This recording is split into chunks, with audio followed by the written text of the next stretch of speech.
Hello everyone, welcome to the GS प्रकाम्यास Aarambh series. GS प्रकाम्या के आरंभ सीरीज में आप सभी का स्वागत है। आज है हमारे आरंभ सीरीज का डे 5 लेक्चर 5, जिसमें हम लोग बुद्धिज्म और जैनिज्म को कंटिन्यू करेंगे। पिछले लेक्चर्स में हमने किया था महाजनपद काल के बारे में, महाजनपद पीरियड के बारे में पढ़ा था, और कितनी डायनेस्टीज मगध साम्राज्य में उस समय रूल की थी उनके बारे में पढ़ा था। चाहे वो हर्णक्य डायनेस्टी हो, चाहे शिशुंग साम्राज्य हो, चाहे नंद साम्राज्य हो, उसके बारे में पढ़ा था हमने। और फिर देखा था कि कितने इन्वेशन हुए थे, जिसमें हमने अलेक्जेंडर के इन्वेशन को पढ़ा था और ईरानियन इन्वेशन के बारे में पढ़ा था। उससे पहले भी हमने लेक्चर्स किए थे जो कि सिंधु घाटी सभ्यता पर थे, और अर्ली वैदिक पीरियड और लेटर वैदिक पीरियड पे थे। तो आज है हमारा जैनिज्म और बुद्धिज्म का लेक्चर। आइए इसको स्टार्ट करते हैं। तो स्टार्ट करते हैं बुद्धा भगवान की, जो बुद्ध भगवान थे उनके लाइफ के बारे में। तो Gautam Buddha, founder of Buddhism, was born in 563 BC, मतलब 563 बीसी में उनका जन्म लुम्बिनी वन, मतलब लुम्बिनी में हुआ था, जो कि कपिल वस्तु में था। आज के समय में वो जगह नेपाल में सिचुएटेड है, और यह शाक्य क्षत्रिय कुल में क्लैन में जन्मे थे। गौतम भगवान बुद्ध का जन्म 563 ईसा पूर्व में लुम्बिनी में कपिल वस्तु में हुआ था, जो कि आज के समय में नेपाल में है, बिहार के नजदीक है। और यह शाक्य क्षत्रिय क्लैन में, शाक्य क्षत्रिय कुल में जन्मे थे। और इनके पिता का नाम सुधोधना था, जो कि वहां के राजा थे। कपिल वस्तु जो गणराज्य था उसके राजा थे। और इनकी माता का नाम था महामाया, जो कि कोसला की राजकुमारी थी। एंड ये होता क्या है, जब भगवान बुद्ध छोटे ही रहते तो इनकी माता का देहांत हो जाता है, उनकी माता का अर्ली डेथ हो जाता है। तो वह भगवान बुद्ध को उनकी आंट जो होती हैं, स्टेप मदर जिनको कहते हैं, महाप्रजापति गौतमी, उनको पाल पोस कर बड़ा करती है। फिर उसके बाद भगवान बुद्ध की एक मतलब शुरुआती दौर में ही शादी हो जाती है, मतलब अर्ली एज में, यशोधरा से, जो कि प्रिंसेस रहती हैं कोल्ली डायनेस्टी की। एंड उसके बाद उनको एक बेटा होता है जिसका नाम रहता है राहुल। फिर 4 साइट्स एंड ओल्ड मैन। फिर भगवान बुद्ध कहीं पर जाते रहते हैं, इनको 4 चीजें दिखती हैं। एक बूढ़ा आदमी देखता है, एक बीमार आदमी देखता है, और एक डेड बॉडी दिखती है, मतलब एक मुर्दा शरीर दिखता है उनको, और एक एस्केटिक मतलब एक साधु दिखता है, जो इनके लाइफ में टर्निंग पॉइंट का काम करते हैं। फिर 29 साल की उम्र में वह घर मतलब गृह का त्याग कर देते हैं, घर छोड़ देते हैं। This was his Mahabhinishkramana. और इनके घर त्यागने के जो है प्रोसेस को, या घर त्यागने को कहते हैं, मतलब बुद्ध में, बुद्ध आइडियोलॉजी में, बुद्धिज्म में महाविनिष्क्रमणा। महाविनिष्क्रमणा इनके घर त्यागने को, या ग्रेट गोइंग फोर्थ, जिसको अंग्रेजी में ग्रेट गोइंग फोर्थ कहते हैं, महाविनिष्क्रमणा भी कहते हैं बुद्धिज्म आइडियोलॉजी में। वह 29 साल की उम्र में वह ऐसा कार्य करते हैं और बन जाते हैं एक साधु। His first teacher was Alara Kalama, Samkhya philosopher रहते हैं एक। वह उनके पहले गुरु बनते हैं, जिससे वह मेडिटेशन की टेक्निक को लर्न करते हैं। उनसे योग मेडिटेशन जो होता है उससे सीखते हैं। फिर उसके बाद उनके जो अगले टीचर रहते हैं, जिनको कहते हैं Udraka Ramaputra, at the age of 35 under a peepal tree at Uruvela, Bodh Gaya के पास में, जिसको बोधि वृक्ष भी कहते हैं हिंदी में, in the bank of river. और ध्यान देने वाली बात यह है कि वो कौन सी रिवर रहती है, तो उस रिवर का नाम रहता है निरंजना, जिसको आज के समय में फल्गु रिवर के नाम से जानते हैं। वहीं पर उन्होंने इनलाइटमेंट अटेंड किया था, मतलब निर्वाण, मतलब वहीं पर उनको ज्ञान की प्राप्ति हुई थी।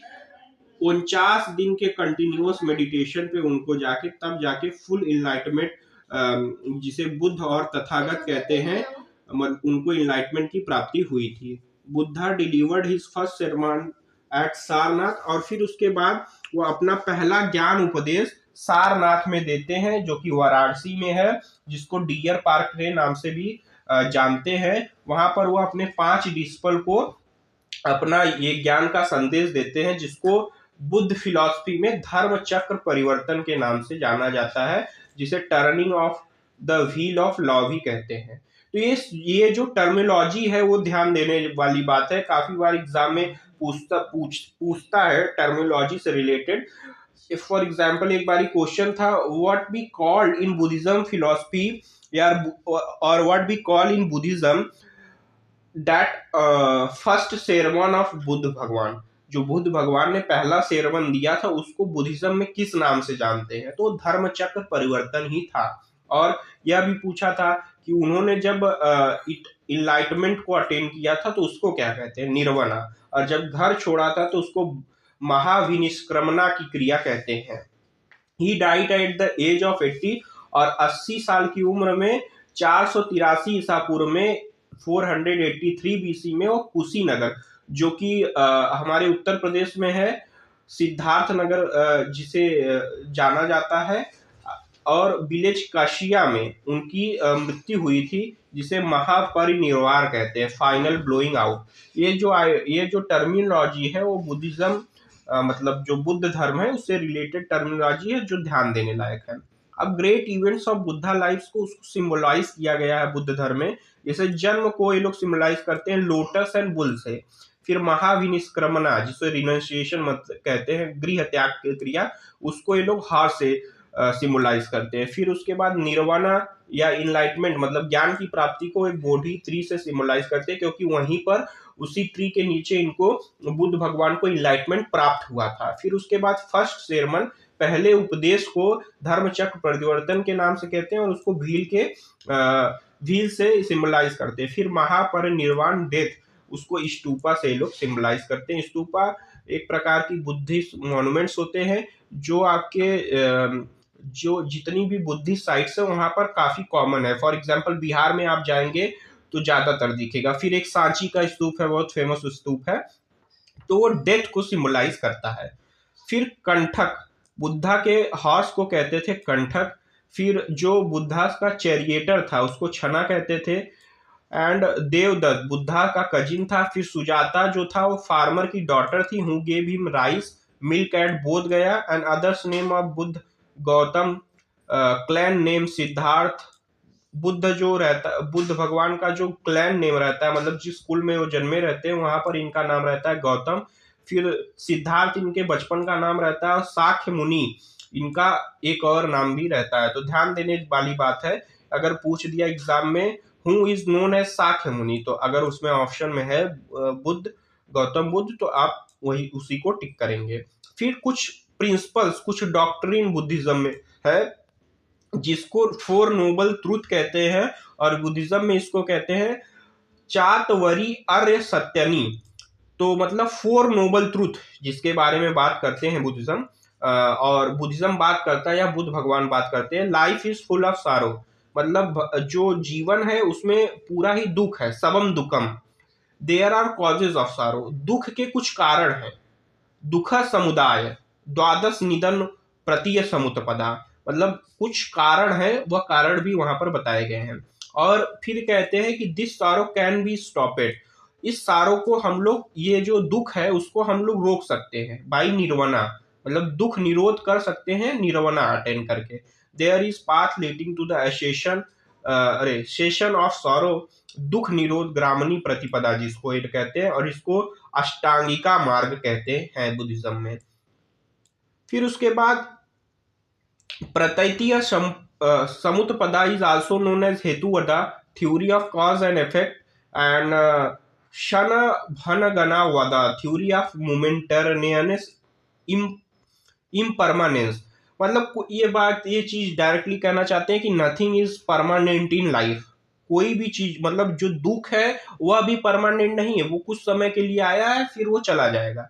Dzire is the root cause of sorrow, और ये बताते हैं कि जो इच्छा है इंसान की वही दुख का मुख्य कारण है, अल्टीमेट ऑफ। और फिर ये बताते हैं कि जीवन का उपदेश क्या होना चाहिए, जीवन का यह उपदेश होना चाहिए कि सब लोग निर्वाणा अटेंड करें। निर्वाणा मतलब what is the real knowledge, मतलब जो असली ज्ञान है उसको अटेन करना चाहिए। The eternal state of please and bliss which means liberation from the cycle of birth and death, मतलब ये जो जन्म मरण की चीज है उससे आप ऊपर उठे और दैट नॉलेज, उस ज्ञान को आप अटेन करें, इसी को बुद्धिज्म में निर्वाणा कहा गया है। अष्टांगिक मार्ग 8 फोल्ड पाथ है बुद्धिज्म को, जिससे हम लोग ये अपने दुख को, अपने जीवन में जो दुख है उसको खत्म कर सकते हैं। वह बताया गया है राइट ऑब्जर्वेशन और निर्वाणा को अटेन कर सकता है इन 8 फोल्ड पाथ को फॉलो करके। फिर उसके बाद मध्य मार्ग बताता है, या मध्यम प्रतिपदा जिसको कहते हैं, middle path. Man should avoid both, उसको लाइफ के कंफर्ट्स को अवॉइड करना चाहिए, लग्जरी को अवॉइड करना चाहिए, लाइफ ऑफ सीवियर एस्केटिज्म को अवॉइड करना चाहिए। तो by this you can attain nirvana और be away from the sorrows. फिर उसके बाद 3 रत्न बताए गए हैं, 3 जेवल्स ऑफ बुद्धिज्म। पहला द इनलाइटेंड, फिर धर्म डॉक्ट्रिन, फिर संघ कम्यून। ये क्वेश्चन एसएससी में पूछा था। In among the following which is the three ratna of Buddhism.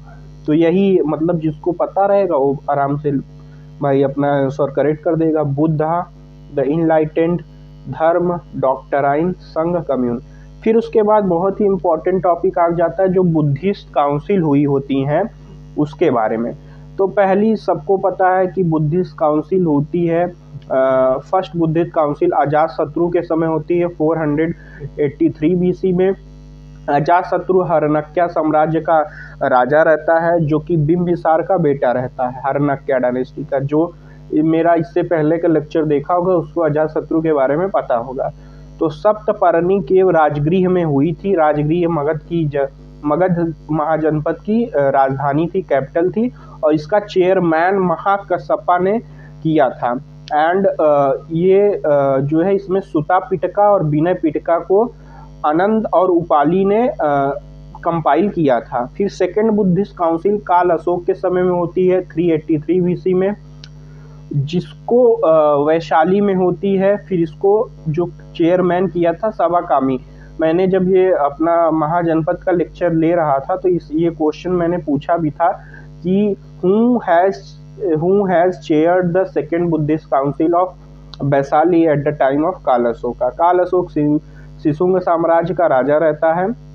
और आइए देखते हैं कि इसमें जो सेकेंड बुद्धिस्ट काउंसिल होती है इसमें क्या क्या चीज़ें हुई थी। The monks of Vaishali wanted some change in the rites, मतलब जो रिचुअल्स वगैरह होते थे उसमें कुछ चेंजेस किए गए। स्किज्म इनटू द अस्थवीरा वादिन्स एंड महासंघिकास। तो ये सब कुछ काउंसिल टाइप की चीज़ें थी जिसमें चेंजेस कुछ हुए। फिर तीसरी जो बुद्धिस्ट काउंसिल होती है वह अशोक के समय होती है 250 बीसी में। अशोक कर्मा बिहार में, मतलब एक कोई जगह रहती है बिहार, मतलब आप कह सकते हैं बगीचा वगैरह होगा या कुछ भी हो सकता है, जहाँ पर पाटलिपुत्र कैपिटल थी, वहाँ पर हुई थी। एंड मोगली पुट्टा टिस्सा इसके इसको चेयर किए थे। फिर अशोक के समय में हुई थी। इसी में अभिधाम पिटका का कंपाइलेशन किया गया था और यह भी डिसीजन लिया गया था कि हम लोग बुद्धिस्ट मिशनरीज को various parts of the world में भेजेंगे ताकि बुद्धिज्म का प्रचार प्रसार हो सके। फिर फोर्थ बुद्धिस्ट काउंसिल कनिष्क राजा के टाइम में हुई थी, जो कि कुषाण साम्राज्य का राजा था, और एक कश्मीर में हुई थी और इसको वसुमित्र ने और अश्वघोष ने चेयर किया था। चेयरमैन वसुमित्र थे और वाइस चेयरमैन अश्वघोष थे। और इसमें महाभिवा शास्त्र संस्कृति कमेंट ऑन त्रिपिटका लिखा गया था और द डिवीजन ऑफ, और यहीं पर बुद्धिज्म 2 सेक्ट में डिवाइड होता है, हीनायाना एंड महायाना। फिर बुद्धिस्ट लिटरेचर के बारे में आइए कुछ बात करते हैं। तो पहली बात तो बुद्धिस्ट लिटरेचर पाली लैंग्वेज में लिखी जाती थी, पाली टेक्स्ट होती थी। बहुत ही फेमस जो बुद्धिस्ट लिटरेचर होती थी उनको हम लोग त्रिपिटका के नाम से कहते हैं। मतलब पिटका मतलब basket. It was called so because the original text were written on palm leaves and kept in the basket. और इसको ऐसा कहा इसलिए क्यों कहा जाता था क्योंकि जो भी बुद्धिस्ट की आइडियोलॉजी थी या जो भी बिलीव्स थे उनके, वह पाम लीव्स पे लिखे गए, पाम के पत्ते पर लिखे गए और उसको बास्केट में रखा गया इसीलिए त्रिपिटका कहा जाता था। और कुछ फेमस त्रिपिटका हैं जिसे सुता पिटका कहते हैं, जिसमें बुद्धा की बोली हुई बातें लिखी गई हैं। फिर विनय पिटका, मोनेस्टिक कोड लिखे गए हैं कि अगर कोई मोनेस्ट्री में रह रहा है तो वहाँ पर रहने के लिए क्या डिसिप्लिन फॉलो करना पड़ेगा, वो विनय पिटका में लिखा गया है। फिर अभिधाम पिटका, इसमें रिलीजियस डिस्कोर्स है बुद्धा के बारे में। एंड फिर उसके बाद आपको वेरियस निकाय इसमें देखने को मिलेंगे जो कि अभिधाय पिटका में ही मेंशन है। फिर एक टेक्स्ट है मिलिंद पनाव, ये इसमें क्वेश्चन रहता है राजा मिलिंद का, जिसे हम लोग आइडेंटिफाई करते हैं इंडो ग्रीक रूलर मेनांदर से, और बुद्धिस्ट सेन जिनका नाम रहता है, बुद्धिस्ट मॉन्क रहते हैं, बुद्धिस्ट साधु रहते हैं, नागसेन और मिलिंद के बीच में एक डायलॉग होता है, धर्म संवाद होता है, जिसको मिलिंद पनाव में लिखा गया है, वह ये चीज़ दर्शाती है। और ये जो मिलिंद राजा रहते हैं इनको हम लोग आइडेंटिफाई करते हैं इंडो ग्रीक रूलर मेनांडर से। फिर उसके बाद Dipavamsa and Mahavamsa the great chronicles of Sri Lanka, मतलब जो श्रीलंका में लिखी हुई 2 बुद्धिस्ट टेक्स्ट हैं उनको दीपवंसा एंड महावंसा के नाम से जानते हैं। फिर कुछ संस्कृत टेक्स्ट भी हैं, जैसे बुद्ध चरित्र हुआ, सौंद्र नंदा हुआ, फिर सूत्र अलंकार हुआ, सरीपुत्र पराक्रम हुआ, वज्र सूची हुआ, अश्वघोष ने इसको संस्कृत में लिखा था। फिर महाविभाष शास्त्र हुआ जिसको वासुमित्र ने लिखा था।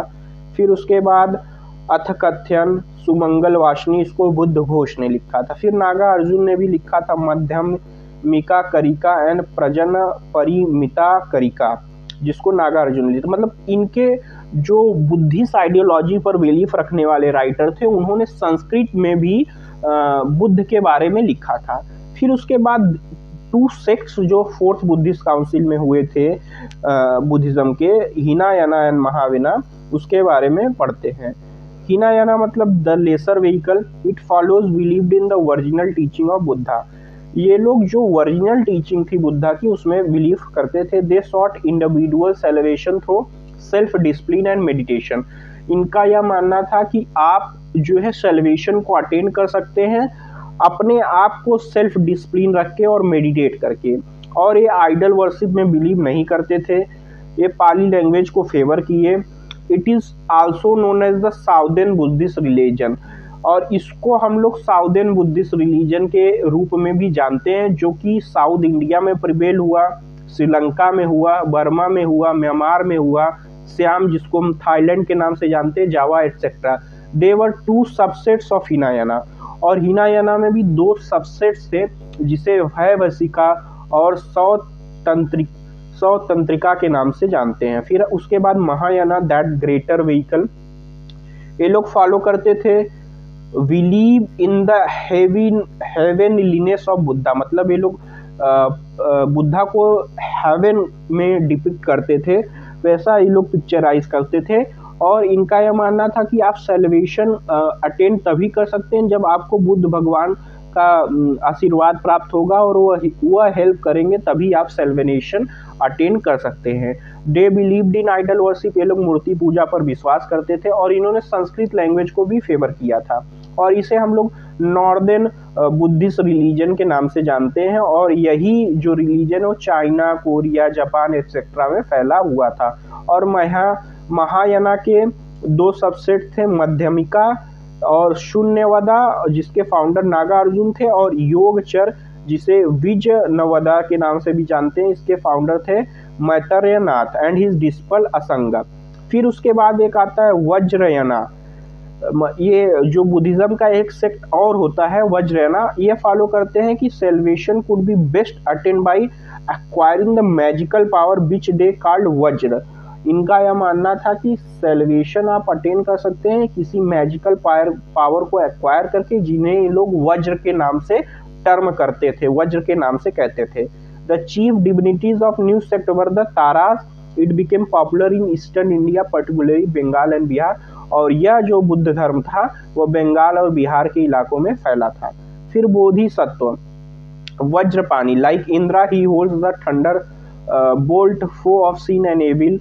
फिर उसके मतलब ये जो बोधिसत्व मतलब बुद्ध की कुछ ऐसी मूर्तियां बनाई गई थी जिसके बारे में यहाँ पर बताया गया है। फिर Avalokiteshvara the lord who looks down also called Padmapani, the lotus bearer, kind hearted. फिर Manjushri, stimulator of understanding, he holds book describing 10 paramitas spiritual perfection. फिर मैत्रेय, द फ्यूचर बुद्धा। फिर क्षितिगिरी, गार्जियन ऑफ परगेटरीज। फिर अमितबा, अमित्यूषा, बुद्धा ऑफ हेवन। मतलब ये बुद्ध को डिपिक्ट किया गया था वेरियस फॉर्म में कि वो क्या क्या होल्ड करते हैं उनके मतलब बेसिकली हिंदू मिथोलॉजी में जो गॉड है, हिंदू बिलीफ में जो गॉड है, उनके जैसा डिपिक्ट करने की कोशिश की गई थी। तो यहाँ पर बुद्धिज्म हमको लगता है होता है खत्म। फिर हम लोग बिगिन करेंगे, नहीं, कुछ सेक्रेट साइंस भी हैं। लुम्बिनी, बोध गया, सारनाथ, कुशीनगर, ये सब 4 जगह ऐसी मानी जाती है कि जो बुद्ध के जीवन से, भगवान बुद्ध के जीवन से रिलेटेड है और इनको बहुत ही पवित्र स्थान माना जाता है बुद्ध धर्म में। फिर other centre of Buddhism in ancient India, Amaravati, Nagarjuna Konda in Andhra Pradesh, Nalanda in Bihar, Junagadh and Vallabhi in Gujarat, Sanchi and Bharuch in Madhya Pradesh, Ajanta Ellora in Maharashtra, Dhauligiri in Orissa, Kannauj, Kaushambi, Mathura and in UP, Jagaddala, Somapuri in West Bengal. फिर बुद्धिस्ट आर्किटेक्चर किस प्रकार के होते थे? तो बुद्धिस्ट आर्किटेक्चर 3 प्रकार के होते थे। पहले तो स्टीपा, जिसमें रिलिक्स ऑफ बुद्धा और सम प्रोमिनेंट बुद्धिस्ट मॉन्क्स को प्रिजर्व किया गया। फिर चैत्य, मतलब प्रेयर हाउस जिसको कहते हैं। फिर बिहार, मतलब जहाँ रेसिडेंस, जहाँ पर वो रहते थे। तो आपको बिहार मतलब क्लियर हो गया होगा कि मतलब रेसिडेंस होता था।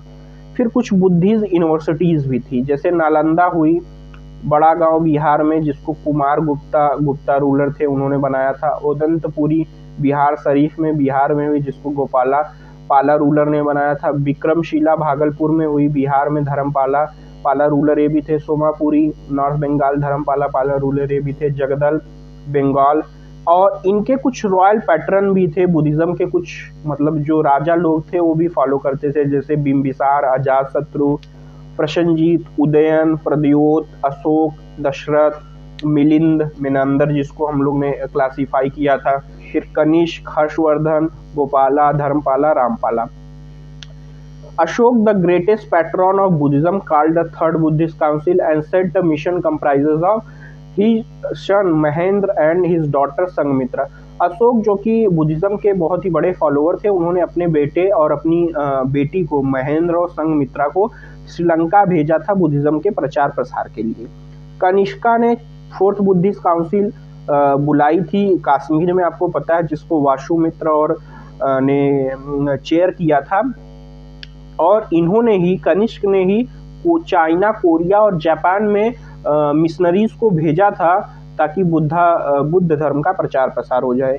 फिर Palas of Bengal and Bihar were last great pattern of Buddhism.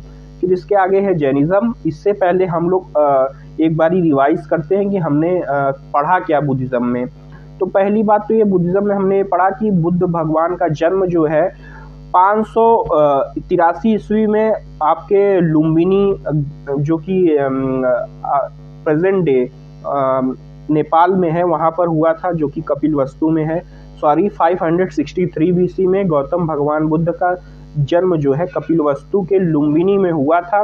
Lumbini के कपिलवस्तु में हुआ था, जो कि नेपाल के नज़दीक में है। और यह शाक्य क्षत्रिय कुल में जन्मे थे। इनके पिता का नाम था सुदोधना, इनकी माता का नाम था महामाया। इनकी माता जो है कम उम्र में, जब मतलब ये बहुत ही अपने बचपन में ही रहते हैं भगवान बुद्ध, तो उनकी माता का देहांत हो जाता है। इनकी स्टेप माता, जो कि महाप्रजापति गौतमी होती है, वही इनका पालन पोषण करती है और इनको बड़ा करती हैं। फिर यशोधरा नाम की राजकुमारी से इनका विवाह होता है और जिनसे इनके एक बेटे रहते हैं, जिनका नाम है राहुल। जब यह 29 साल की उम्र में घर छोड़ते हैं तो उस क्रिया को बुद्धिज्म में महाविनिष्क्रमणा कहते हैं। फिर उसके बाद इनके पहले टीचर बनते हैं अलारा कालमा, जिनसे मेडिटेशन की शिक्षा लेते हैं। फिर उसके बाद इनके नेक्स्ट टीचर रहते हैं उद्रक रामपुत्र। फिर 35 साल की उम्र में इन्हें उर्वेला में, बोध गया में, जिसे बोध गया के नाम से जानते हैं, जिसे हम लोग बोधि ट्री के नाम से जानते हैं आज के समय में, उसी ट्री के नीचे इनको इनलाइटमेंट की प्राप्ति हुई, जिसको बुद्धिज्म में कहा जाता है निर्वाणा। और वह नदी कौन सी थी? वह नदी थी निरंजना, जिसको आज के समय में फाल्गु रिवर के नाम से जानते हैं। फिर इन्होंने पहला अपना प्रवचन या कह सकते हैं उपदेश वाराणसी के सारनाथ में दिया था, जिसे धर्म चक्र प्रवर्तन के नाम से भी बुद्धिज्म में कहा जाता है। फिर 80 साल की उम्र में कुशीनगर देवरिया के नज़दीक उत्तर प्रदेश में इनका देहांत हो जाता है। उस क्रिया को महापरिनिर्वाण बुद्धिज्म में कहा गया है। फिर उसके बाद आते हैं इनके कुछ सिंबल्स रहते हैं। फिर इनके कुछ 4 नोबल ट्रूथ कहते हैं कि मतलब life is full of sorrow, there are causes of sorrow, this sorrow can be stop, there is part leading to the cessation of sorrow. इसमें बता रहे कि दुख है, दुख का कारण क्या है, दुख से हम लोग कैसे दूर रह सकते हैं, ये सब चीज़ें बताई। फिर इन्होंने अष्टांगिक मार्ग 8 फोल्ड पाथ बताया, जिससे हम लोग निर्वाणा को अटेन कर सकते हैं। फिर हमने पढ़ा बुद्धिस्ट काउंसिल। फिर हम बहुत इंपॉर्टेंट है 3 रत्न बुद्धिज्म के क्या हैं?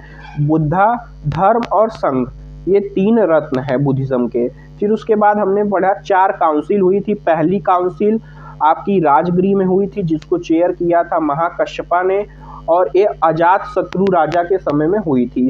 यही काउंसिल में विनय पिटका और सूत पिटका को कंपाइल किया गया था। फिर दूसरी बुद्धिस्ट काउंसिल हुई थी वैशाली में, जो कि शिशुंग साम्राज्य के काल अशोक राजा थे उनके समय में हुई थी, और इसको चेयर किया था सबाकमी ने। फिर उसके बाद 3rd बुद्धिस्ट काउंसिल मौर्य साम्राज्य के अशोक सम्राट के समय में हुई थी, जिसको काउंसिल किया था मोगली पुत्र टिस्सा ने। फिर उसके बाद 4th काउंसिल हुई थी कनिष्क राजा के समय में, जो उसको चेयरमैन किया था वासुमित्र ने।